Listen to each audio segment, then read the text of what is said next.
really live on TV. If you've watched it, I mean, a way to know who's in next year's show is to watch shopping channels. At some point in, don't know when it's going to be, April, you see some numpties in suits. You're going to be like, I know exactly who the next Apprentice is. But that's real. That was real. Genuinely real. And none of us have done it before. Tim and Karen, are they sound? Or are they? I love those two. Yeah, I love those two. Everyone thinks Karen is fierce, but Karen for me is fair. And when you've got her on your team, you know the way she is being is an accurate reflection of what's going on. And because you have no other cues in this, sometimes that is a cue in and of itself. Like, I'm always studying people, and I can see just the small little nuances of someone to see if it's on the right track, if it's not. You're always looking for competitive advantages, and because I was older, I had that. The young ones would never have thought to think about that. I was always looking for what was not being said and interpreting that to my advantage. That was a constant thing I was doing. Do you think Tim maybe seems a bit harsh considering he's been through the protest himself? No, Right? it could have been harder. If anyone remember, I don't know if anyone here has watched the first episode. Has anyone watched it? Do you remember they were F and blind against each other? It was a different type of program. So Tim's actually being nicer because the world has changed. But back those days, I would love to have gone on it back days because they were in each other's face. You're not my boss, you're nothing. Don't even remember the other Tre used to say that. Like, those are my favourites. Huh? You're joking. You imagine I'd ever go on TV now? I've come from a background where the thought of going on TV, like reality type TV, would be a hell no for me. And I have to admit, the very first time I was sat there on the sofa waiting to go in, I was first in. And kid you not, I was thinking, should I leave? Should I just get up and walk out? Yeah. That's before the show started, because in my mind I'm thinking, what the hell are you doing on TV? So the one side of me is like, I really want $250,000, Lord Sugar's my idol. But the other side of me is thinking, Tre, you're like this cool musician, why the hell would you want to kill your reputation by going on TV? Because you don't know how you're going to be portrayed, right? Genuinely. Plus I got my wife at home, you know, I look after my parents, I was getting married, I had so many compelling reasons to not stay. But in my head I thought, Tre, why do you want to go? Because it's uncomfortable. That's exactly where you need to be. Because life only happens in your discomfort zone. If you're comfortable, you're in the wrong place.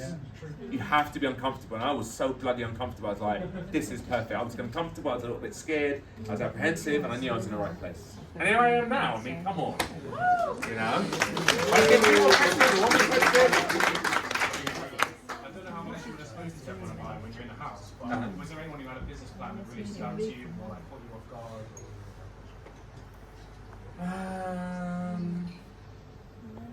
No.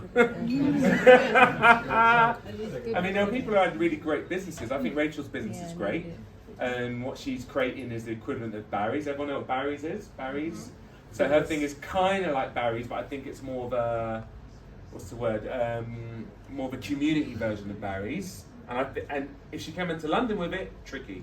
But saying the Leeds with it, I think she could potentially corner the north. Paul's one was about scrubs, I believe, medical scrubs.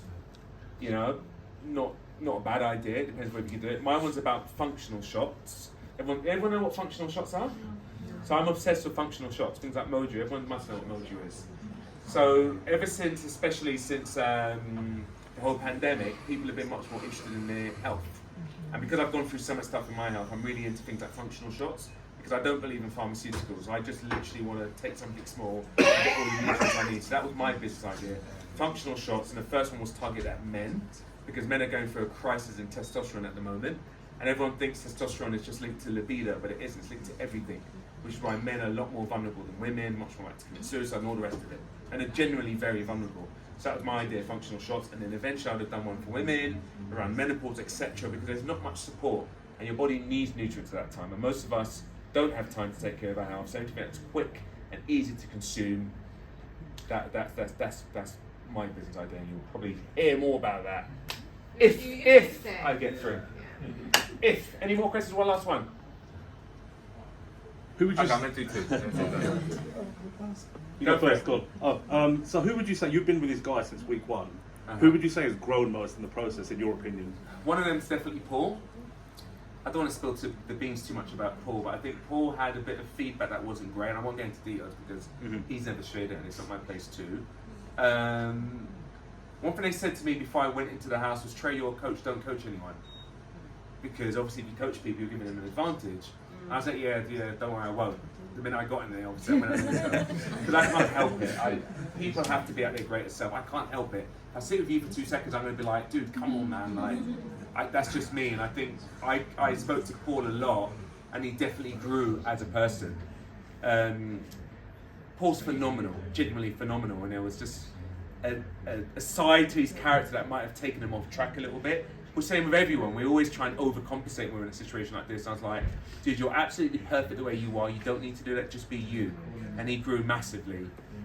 Flo did as well, because I mean, Flo. Normally, the posh contestant goes home. I don't know any posh contestant that stayed beyond week 6 or 7. I think TV generally has a bias against people who are like posh. I don't know why that is. I mean, why is that? People sometimes don't resonate with someone that's like if you think one of the most popular people on this show has been Skinner, you know, he's very like, Mark, you alright, mate? Popular. But I don't know anyone that's posh who's ever been popular on any TV show, Love Island or anything. And I think she grew by recognising that, and she got really stuck in. And I love that about Flo. She gets so stuck into everything. There's nothing you won't tell her to do that she won't do. She doesn't care about looking good. She will do it. So I think she grew a lot. Who else grew a lot in the process? I think probably those two, I would say, to me. Yeah, definitely. And maybe Rachel to a certain extent, because she came out a bit more. I think Rachel's way would just be, Rachel doesn't like praise and would just happily be in the background and let someone else take it. But I think as time went on, she took the praise. And Rachel's phenomenal. I do love Rachel. She's a phenomenal candidate. All right, one more, man. Let's get some drinks. Let's get to know each other. Let's talk for those who can stay. Why do you all have to wake up so early?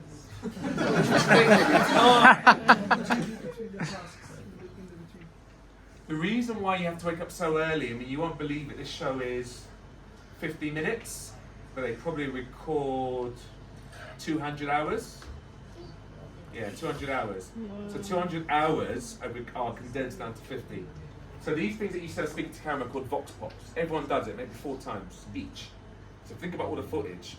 Cameras on everyone, and the boardroom, like there's so much footage that's like gathered. And even when we're getting into cars, and I'm horrified watching this, because you don't see us getting into the vans. I had to do that 20 times. In the morning, Trey, you walk funny, or Trey, your glasses are off. Like, it was the smallest little thing, you have to do it again. Cut. They're meticulous. All of that takes time. And then moving that many people from one location to another, then you've got 4 camera teams covering each quartet, basically. Right, each quarter, you know, your sub-team and your main team. So it's so much going on that a lot of that is just the production process. You have to be up at the crack of dawn and be done nearly by midnight, and even then they probably didn't get everything they needed. It's full on. TV is full on. Like, this show is I think it's the most expensive program that the BBC produces. The team is massive. It's huge. It costs millions to do a show like this. So yeah, they'll get it up early to get and everything has to be perfect. They need to capture more than what they need because they can't reshoot it. Right, last one, and then let's get some drinks. God, I need a drink. Yeah. Did you see yourself getting this far from working at Boots? From what? From working at Boots. Boots? You told me you worked at Boots. When did I tell you that? Or in retail or something like When I was a kid, you mean? that. Yeah. Bloody hell, you went back in time. I was thinking, he's my long lost brother or something like that. You don't quite look the same as you related. Bloody hell, dude, you did your research, didn't you? No, he texted you. Yeah, you told me. Did I? I don't remember. It's such a blur because there's so many people messaging me, so I don't know. I don't know about Boots. The Boots version of me would never get this far. The version of me that's gone through what I've gone through in my life, this is easy for me.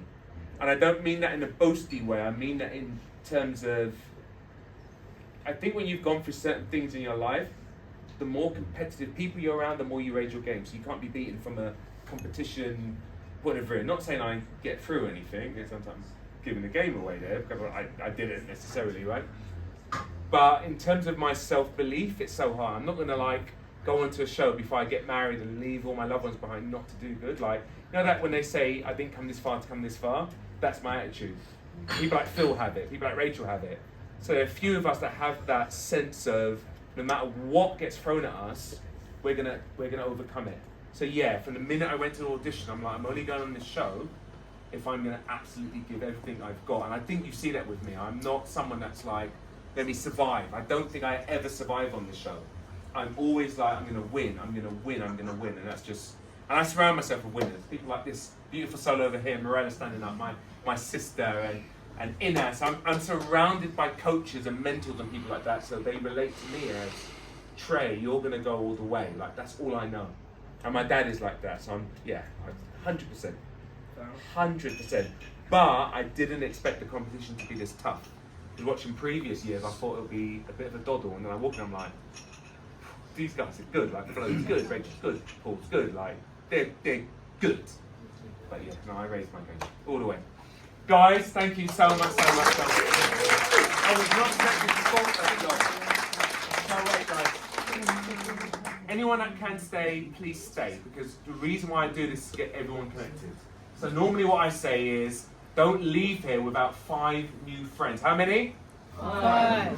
5 new friends. There's people that you've never met in your life, and there are some incredible people in this room.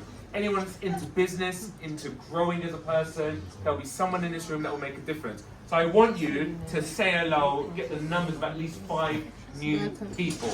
And for those of you that might want to come back again, I'll let you know.